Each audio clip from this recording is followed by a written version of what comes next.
El día de hoy vamos a hablar acerca de cómo a Dios le agrada que seamos participantes de su grandeza.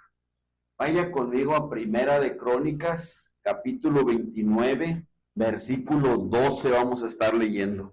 Dice la palabra de Dios en el nombre del Padre, del Hijo y del Espíritu Santo. Las riquezas y la gloria proceden de ti. Tú dominas sobre todo. En tu mano está la fuerza y el poder, y en tu mano el hacer grande y el dar poder a todos. Padre, gracias te damos, Señor, hoy en esta hora una vez más por tu grande amor y tu misericordia. Te pedimos que no solamente seamos oidores, sino hacedores de tu palabra, Señor. Danos la fuerza, el valor y la fe, Señor, para hacer cambios cada día en nuestras vidas, Padre. En el nombre de Cristo Jesús. Amén y amén. A Dios le agrada que nosotros participemos de sus milagros, que participemos de su poder. Y nos da un lugar especial a cada uno de nosotros, no solamente como espectadores, no solamente para sentarnos ahí y ver cómo Él hace todas las cosas, sino que nos dice, ¿quieres participar? Te invito a participar. Participantes de su grandeza. Mire, en el libro de Génesis hay una historia de un hombre que por muchos años estuvo trabajando en algo que Dios le había dicho que tenía que hacer. Había sucedido que ya había demasiada maldad en el mundo y Dios dijo, ¿saben de qué? Me arrepiento de haber creado la humanidad. Lo voy a borrar todo y voy a empezar de nuevo. Pero la misma historia dice que Noé halló gracia delante de los ojos de Dios. ¿Y cómo iba a hacer Dios para eliminar a toda la humanidad? Pues él dijo, voy a hacer un diluvio.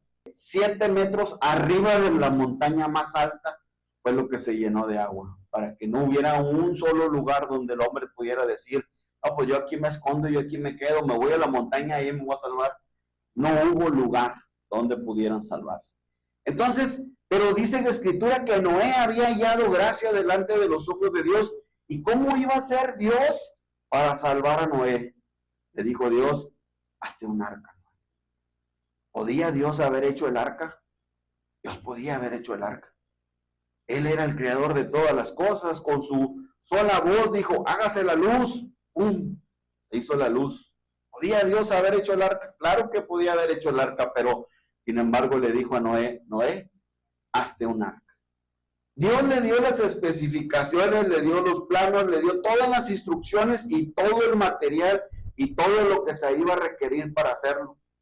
Sin embargo, solamente creyó Noé, su esposa, sus 3 hijos y las esposas de sus hijos. Nadie más fue salvo. Y los animalitos que le dijo Dios, vas a llevar animales de par en par de todas las especies. Pero a pesar de que no era cualquier cosa, no era cualquier barquito, era algo de dimensiones inmensas, había algo que Noé no podía hacer, y era hacer llover. ¿Sí? Porque en ese tiempo no había llovido sobre la tierra. Dice la Escritura que salía en las mañanas un rocío, se levantaba un rocío sobre la tierra, y así se regaban todas las plantas, y al salir el sol, ese rocío se iba. Pero nunca había llovido.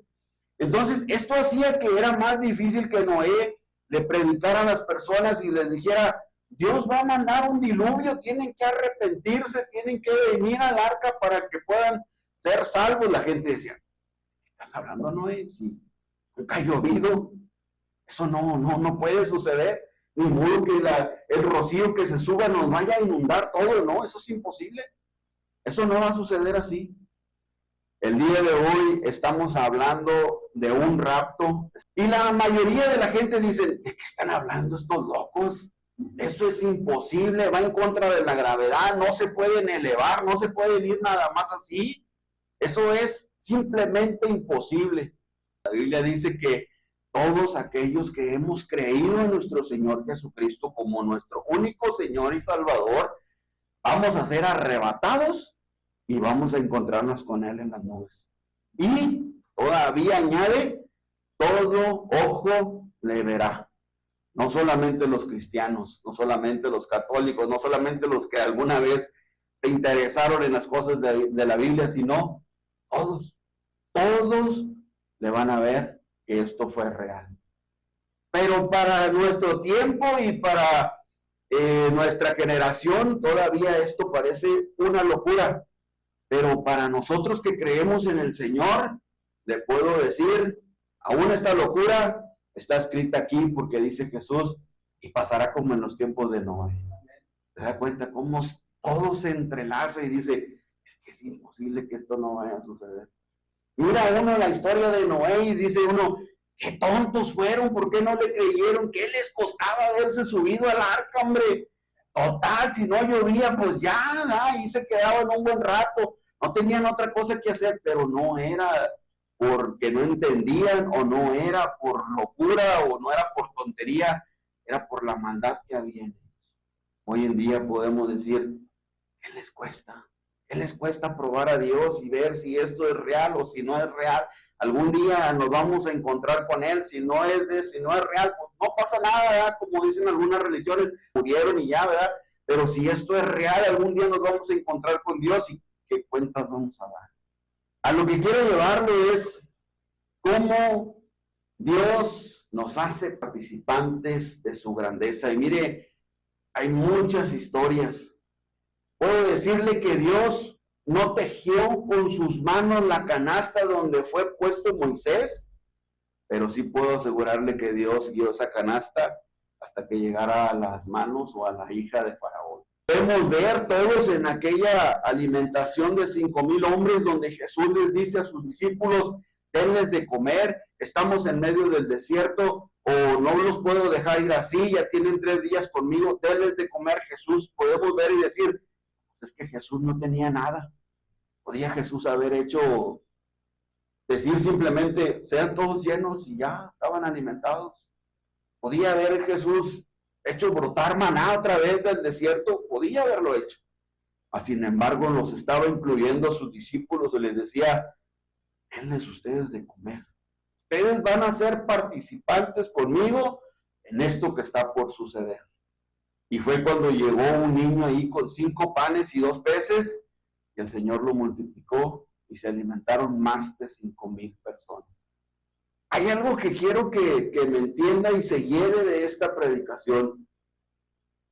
A veces tenemos que las cosas que nos están sucediendo mal, ya sea falta de economía, ya sea falta de salud, ya sea problemas que estamos enfrentando, a veces decimos, ¿por qué Dios es tan malo? ¿Por qué Dios está tratándome así? ¿Por qué Dios no cambia la situación? ¿Por qué Dios no hace algo diferente? Pero no es que Dios sea malo, eso es imposible. Dios es bueno siempre. ¿Sabes lo que está haciendo Dios? Está diciéndote, ven, quiero que me acompañes a ver cómo se va a manifestar mi gloria en esto. Quiero que me acompañes y veas todo el poder que yo tengo para hacer las cosas diferentes en ti. Pero nos la pasamos quejándonos y llorando, diciendo, ¿por qué? ¿Por qué Dios tuvo que mandarme ahora a mí esto? En lugar de decir, sí, Señor, yo quiero participar, yo quiero creerte, yo quiero ver tu gloria, yo quiero ver, Señor, lo que tú vas a hacer con todo esto. Quiero ver, Señor, cómo todos esos problemas que tengo van a cambiar mi situación. Quiero ver, Señor, cómo que a pesar, Señor, de que no tengo la salud que necesito hasta este momento, quiero ver, Señor, cómo tú me puedes usar aún así, como estoy, Señor, para llevar tu nombre y llevar tu gloria, Señor. Participantes de su grandeza. ¿Cuántos quieren ser participantes de su grandeza? Mire, y no me malentienda, no estoy tratando de decir que Dios no puede hacer las cosas, ni que Dios necesita de nuestra ayuda, es simplemente que nos demos cuenta que a Dios le agrada que participemos de su grandeza. Vaya conmigo al Evangelio según San Juan, capítulo 2. Ahí está una historia del primer milagro de Jesús, las bodas de Caná. Al tercer día se hicieron unas bodas de Caná de Galilea y estaba ahí la madre de Jesús. Y fueron también invitados a las bodas Jesús y sus discípulos. Y faltando el vino, La madre de Jesús le dijo, no tienen vino. Jesús le dijo, ¿qué tienes conmigo, mujer? Aún no ha venido mi hora. Su madre dijo a los que servían, haced todo lo que os dijere. Mire, que faltara el vino en una boda era una vergüenza. Era una vergüenza para los anfitriones, una vergüenza para los novios, para el organizador. Prácticamente se estaba profetizando que iba a haber escasez en esa nueva unión, en ese matrimonio. Era un mal augurio. Pero esto lo sabía la mamá de Jesús, lo sabía María. Y decía, esto se puede evitar. Y se puede evitar tan fácil, ¿por qué? A Jesús. Y le dice a Jesús, oye, se acabó el vino. Jesús le dice, mi hora no ha llegado. Pero aún así, la madre de Jesús le dice, hagan todo lo que Él les dijera.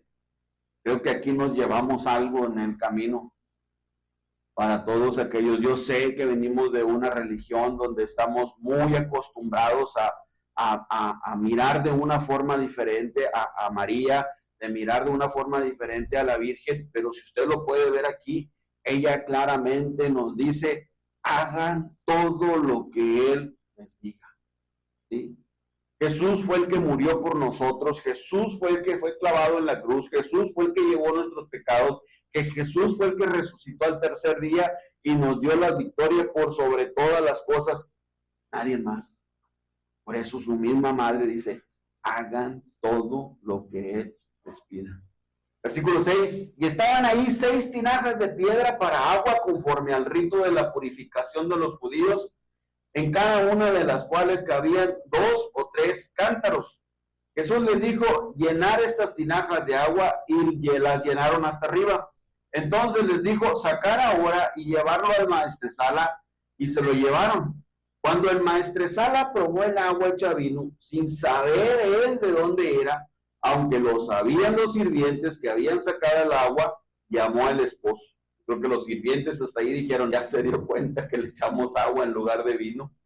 Dice el versículo 10, y dijo el maestresala, todo hombre sirve primero el buen vino, y cuando ya han bebido mucho, entonces el inferior, mas tú has reservado el buen vino hasta ahora. ¿Cree usted que Jesús pudo haber llenado esas tinajas de agua? Jesús pudo haber dicho, ¡pum! Ya, llena las tinajas. O pudo haber hecho brotar agua de esas tinajas. Ni siquiera necesitaba el agua, a lo mejor pudo haber que saliera el mismo vino de ahí. Sin embargo, les dijo, ustedes van a participar conmigo. Llenen esas tinajas de agua. Y después de ahí vino el milagro. El maestresala es, podríamos decir, el organizador del evento, alguien que se encargaba de probar el vino o de probar la comida para evitar un envenenamiento, alguien que estaba coordinando que todo saliera perfecto. Y él mismo va con el novio y le dice, no puedo creer lo que acabas de hacer. Todos sirven primero el buen vino y ya cuando el paladar, el gusto ya está acostumbrado al vino, pues ya sirve el de menor calidad, pero tú has reservado lo mejor hasta esta hora. ¿Cuántos pueden creer que lo mejor está por venir?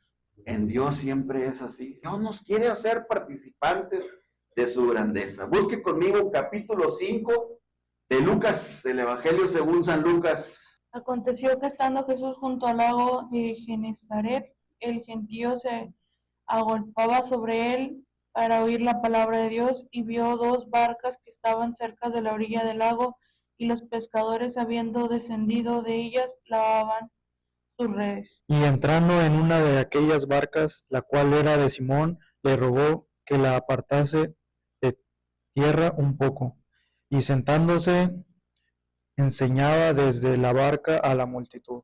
Cuando terminó de hablar, dijo a Simón, boga mar adentro y echad vuestras redes para pescar. Respondiendo Simón le dijo, Maestro, toda la noche hemos estado trabajando y nada hemos pescado, mas en tu palabra echaré la red. Y habiéndolo hecho, encerraron gran cantidad de peces y su red se rompía. Entonces hicieron señas a los compañeros que estaban en la otra barca, para que viniesen a ayudarles, y vinieron y llenaron ambas barcas de tal manera que se hundían. Viendo esto, Simón Pedro cayó de rodillas ante Jesús diciendo: Apártate de mí, Señor, porque soy hombre pecador. Porque por la pesca que habían hecho, el temor se había apoderado de él y de todos los que estaban con él.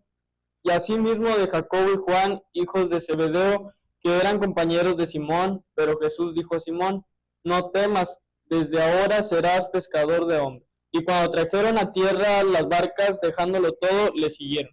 ¿Qué quería oír el gentío? Querían oír la palabra de Dios. No querían oír fábulas, no querían oír historias motivacionales, ni querían oír la palabra de Dios. Siempre tenemos que venir con la expectativa de qué me va a hablar Dios hoy. ¿Qué es lo que Dios me va a decir hoy? Y estar atentos. Y es que cuando Dios nos pida algo, no se lo neguemos. Porque de seguro lo que quiere es recompensarnos grandemente. Simón no le negó su barca. ¿Y qué pasó después? Pues después se llevó una gran sorpresa. Ahora, le pregunto, ¿fue Jesús quien echó la red al mar? No. ¿Quién echó la red al mar? Los pescadores, los discípulos. ¿Fue la experiencia de los pescadores lo que hizo que las redes se llenaran? No. Tampoco no. No fue eso lo que hizo que la red se llenara. ¿Se da cuenta cómo Jesús pudo haber dicho: ahí están los peces, atrápenlos? O hacer que los peces brincaran adentro del barco y el barco se llenara de peces. Mas, sin embargo, él quería hacernos participantes del milagro. Le dijo a Pedro: echa la red. Pedro, como yo creo que cualquiera de nosotros: Señor, ya estuvimos toda la noche trabajando, estamos cansados, estamos fastidiados, tal vez estoy decepcionado, Señor, tengo que sacar para los gastos del barco, tengo que sacar para los gastos de la gente que anda conmigo. Mi esposa me dijo que llevara leche, que llevara pan, que llevara comida, y no he sacado nada para ir a vender. Imagínense la frustración que podía tener, y alguien diciéndote: echa la red otra vez. Bueno, Señor, pero pues en tu palabra. Cuando Dios le pida algo, no se niegue, porque créame que ahí va a haber mucha bendición. Y dice que se llenó aquella red y que no pudieron en ese barco echarlo todo porque se hundía, y le hablaron a otros para que les ayudaran. Imagínense, de haberse ido con las manos vacías, ahora se estaban yendo con las manos llenas. Y todo porque a Dios le agrada que seamos participantes de su grandeza. Busque conmigo Primera de Samuel, capítulo 17. Se lo voy a tratar de parafrasear esta historia, aunque yo sé que ya todos se la saben. Dice que había una batalla entre filisteos y el pueblo de Israel. Los filisteos estaban allá en una montaña, los de Israel estaban en otra montaña, y en medio quedaba un valle, un lugar plano, donde ahí se iba a trenzar la batalla. Y desde allá unos gritaban, y desde acá los otros pues nomás estaban esperando la orden, todos listos para la guerra. Pero de este lado, cada día dice que salía un gigante que medía más de 3 metros. Un dato que a mí se me queda mucho grabado es el peso del casco de aquel gigante, más de 50 kilos, 57 kilos pesaba solo su casco, ¿sí? Entonces traía un bulto de cemento ahí. Si nosotros con el bulto no temblando, él lo traía como si nada aquí de casco en su cabeza. Aquel gigante estaba grande, estaba fuerte, y todavía se paraba, y era prepotente, y era altivo, y quería amedrentar al pueblo de Israel. Salía ese gigante y se ponía en el valle y les empezaba a gritar: son unos cobardes, no tienen forma de venir a pelear. Digo, mándenme a uno que venga y pelee conmigo, y si él me gana, entonces todos los filisteos van a ser sus esclavos. Pero si yo le gano al que ustedes manden, entonces todo el pueblo de Israel van a ser nuestros esclavos. Y eso lo hizo por 40 días, hasta que lo oyó David. Y David no cree que era un hombre de guerra. Era un hombre muy delgado, dice que de bella apariencia, era rubio, era pastor de ovejas, Era alguien que muy joven todavía como para la guerra, pero donde lo oyó dijo, ¿quién es este que se atreve a insultar al ejército de Jehová? ¿Quién es este que se atreve a venir a amedrentar al pueblo de Dios? Cuando David dijo eso, eso llegó a oídos del rey Saúl. El rey Saúl dijo, pues mándenlo a ese, mándenlo que vaya a pelear. El rey Saúl, hombre de guerra experimentado, no se atrevía a pararse delante de Goliat. Pónganle a mi armadura y pónganle todo lo que es mío, dijo el rey Saúl, y manden a David, hombre, que vaya y pelee contra él. Mas, sin embargo, cuando David se puso toda esa armadura, no podía ni caminar con ella. Era demasiado peso para él. Imagínense cómo estaba. Dijo, no, yo no puedo con esto. Dijo, yo voy a ir solamente con mi honda y con mi bastón pastoril. Le platicaba David a Saúl, dijo, el Señor está conmigo, dice, yo soy pastor de ovejas, dice, y cuando el oso o el león quieren arrebatar a una de mis ovejas, dice, Dios me da la fuerza y la habilidad para arrebatársela de sus garras y de su boca. Por eso tenía la confianza de que Dios iba a hacer algo en su vida. ¿Sabe? A veces estamos esperando que Dios nos llame, como quien dice, a las grandes ligas. Yo quisiera que Dios me mandara a África, a ir a predicar allá, a ir a evangelizar, ir a enseñarle a las demás personas quién es Dios. Pero nunca nos atrevemos a practicar, nunca nos atrevemos a llevar a cabo en lo poco. Dice el Señor, si en lo poco me eres fiel, en lo mucho te pondré. Nunca nos atrevemos a predicarle a un amigo, a un vecino, nunca nos atrevemos a evangelizar, a darle nuestro testimonio a alguien. Pero sí estamos esperando que Dios nos mande a África, que Dios me mande a Europa, que Dios me mande a China para ir a evangelizar y ir a predicarles allá. Es aquí donde debemos de empezar. Y en esta historia usted lo puede ver, dice David, Dios me ha dado la victoria, porque cuando viene el león, cuando viene el oso, Dios me ha entrenado para este momento. Ahora contra ese gigante que mide más de 3 metros, yo sé que Dios me puede dar la victoria. Dice el versículo 43, primera de Samuel 17. Y dijo el filisteo a David, ¿soy yo perro para que vengas a mí con palos? Y maldijo a David por sus dioses. Dijo luego el filisteo a David, ven a mí y daré tu carne a las aves del cielo y a las bestias del campo. Entonces dijo David al filisteo, tú vienes a mí con espada y lanza y jabalina, mas yo vengo a ti en el nombre de Jehová de los ejércitos, el Dios de los escuadrones de Israel, a quien tú has provocado. David sabía que Dios podía hacer la obra en él. ¿Usted cree que Dios no podía haber eliminado a ese gigante? De muchas maneras. Un retorcijón en la panza, una infección estomacal. Pudo haberse dado un calambre y haber caído sobre su misma espada y haber terminado.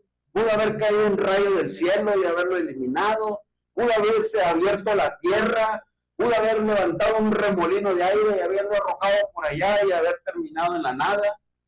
Hasta ahí llega mi imaginación, pero la imaginación de Dios no. Es mucho más grande. Infinidad de cosas pudo haber hecho Dios para que ese gigante fuera quitado y fuera borrado y su nombre fuera exaltado por sobre todas las cosas, pero decía Dios, yo quiero que alguien participe conmigo. Por eso puso aquel joven pastor de delicada apariencia y dijo, voy a poner suficiente fe y suficiente valor en este pequeño para que se enfrente a ese gigante. Usted sabe el resto de la historia. David entró al campo de batalla, arrojó esa piedra fue y dio exactamente en la frente de Goliat. Goliat cayó al suelo, no sé si desmayado, no sé si confundido, no sé si noqueado completamente, pero dice que después David fue y tomó su espada y cortó su cabeza. Y dice la escritura, así fue como David, sin tener espada, mató a Goliat. Participantes de su grandeza. ¿Cuántos quieren participar con Dios? ¿Cuántos quieren participar de su grandeza? En muchas cosas en las que podemos participar. Pero le digo, la mayoría de las veces nos asustamos. No, Señor, a mí no. A mí no me pongas esa prueba, Señor, a mí no. Líbrame de todo eso, Señor. Líbrame de todo eso, dice Dios. Quiero que participes conmigo, vas a ver mi gloria, vas a ver mi poder, vas a ver lo que yo estoy a punto de hacer. Y uno, no, ya, Señor, ya, déjame, ya suéltame, por favor. Ya no quiero seguir participando de eso. Pero entre más nos involucramos con Dios y entre más participamos con Él, más podemos ver su gloria y su poder. Yo le pregunto, ¿qué le hace falta? Mire, en las bodas de Caná hacía falta vino y Jesús estaba ahí y ellos sabían que Jesús podía hacer un milagro. Así que creo que la pregunta correcta no solamente es ¿qué te hace falta? Sino, ¿crees que Jesús pueda resolverlo? ¿Qué te hace falta? ¿Salud? ¿Finanzas? ¿Qué te hace falta? ¿Sabiduría? ¿Qué te hace falta?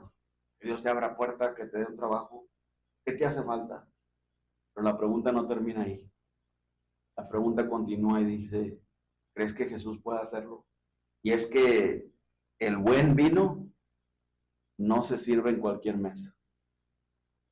Y esto que le digo es algo que usted tiene que sentirse especial, porque Jesús está cerca de usted. Amén.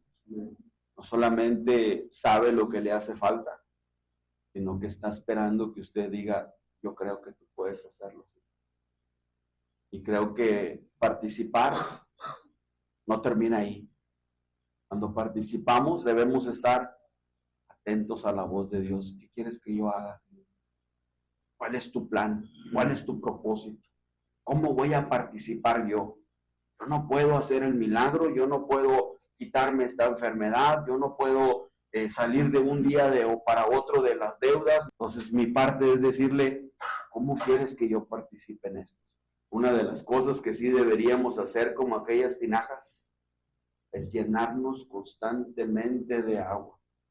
Él es el agua viva. San Juan 4:14 dice, mas el que bebiere del agua que yo le daré, no tendrá sed jamás, sino que el agua que yo le daré será en él una fuente de agua que salte para vida eterna. ¿Habrá necesidad de algo en nuestras vidas si estamos llenos de Dios?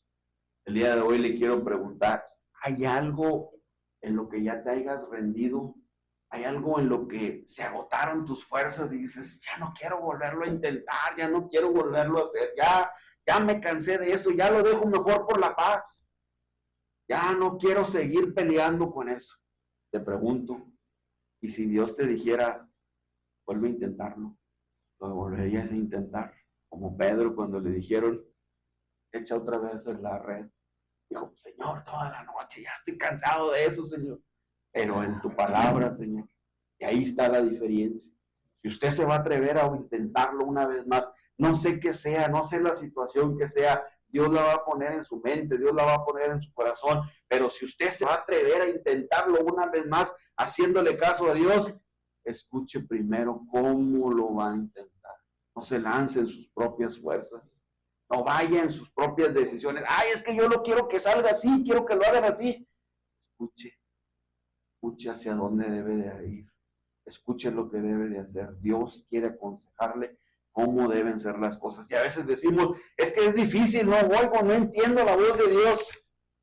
Y hay mucho consejo para poder decir, esto es lo que Dios me está hablando y está diciendo que debo de volver a hacer. No te rindas. Escucha la voz de Dios que te está llamando a lanzar la red una vez más. Tal vez usted dirá, ay, hermano, usted no sabe a lo que me enfrento. Son adicciones por años, son drogas, son alcohol, son pleitos, son una vida, es una crianza desde mi niñez. Usted no sabe a lo que me enfrento. Pues puedo ver que tienes un gigante frente a ti. Puedo ver que alguien te está todo el tiempo amedrentando y diciendo, tú nunca vas a poder contra mí. Puede ser escasez, puede ser pobreza, puede ser enfermedades. Es que Siempre ha sido así, desde niño ha sido así, igual de enfermizo. Gigante enfrente de ti diciéndote, no tienes escapatoria, nunca me vas a vencer. En nuestras propias fuerzas nos vamos a cansar. Pero cuando confiamos en Él y cuando le decimos, Señor, yo voy a hacer lo que me estás pidiendo, voy a hacer mi parte, créame que Dios va a obrar grandemente en lo que está a punto de suceder en su vida, ya sea en su salud, en sus finanzas, en su trabajo, en cualquier cosa que le esté perturbando y esté teniendo usted que enfrentarse a ese gigante y le ha parecido que es imposible derrotarlo, es imposible vencerlo, Dios lo puede vencer por usted. Mire, tal vez no fue Dios el que lanzó la piedra, pero sí le puedo asegurar que fue Dios el que le dio la fuerza y le dio la dirección exacta de dónde debería de golpear para vencer ese gigante. Pero quiere que usted sea participante junto con él. Josué capítulo 1 versículo 5 dice, nadie te podrá hacer frente todos los días de tu vida, como estuve con Moisés, estaré contigo, no te dejaré ni te desampararé. Esa es la voluntad de Dios. A veces nos viene a la mente y decimos, yo siento que Dios ya me abandonó, yo siento que Dios ya me dejó, yo siento que Dios ya no está conmigo. Y dice el Señor, esto lo dejé escrito para ti, nunca te voy a dejar, nunca te voy a desamparar. Y todavía nos dice, nadie te podrá hacer frente en todos los días de tu vida. El día de hoy le quiero invitar a hacer como dijo María, la madre de Jesús. Hagan todo lo que Él les pidiera. Que llenes tus tinajas, llénate de Él. Cada día más, llénate de Él. Disfruta de su presencia. Goza de que Él está en control de todas las cosas. Dios quiere darte de su mejor vino. Quiere que tu copa esté rebosando. El día de hoy la invitación es a que no te rindas. Escucha la voz de Dios que te está llamando. Inténtalo de nuevo. Vuelve a lanzar tu red. Vuelve a intentarlo. Vuelve a hacerlo. El día de hoy la invitación es a confiar en Dios aún cuando sabes que estás enfrentando gigantes. Atrévete a creerle a Dios antes, ya sea enfermedad, depresión, tristeza, ansiedad, problemas en el trabajo, cualquiera que sea ese gigante, Dios te puede usar grandemente y quiere que junto con Él participes de su grandeza. El día de hoy, Dios Todopoderoso, Creador de los cielos y la tierra, te dice, créeme cuando te digo que quiero que seas participante de mi grandeza.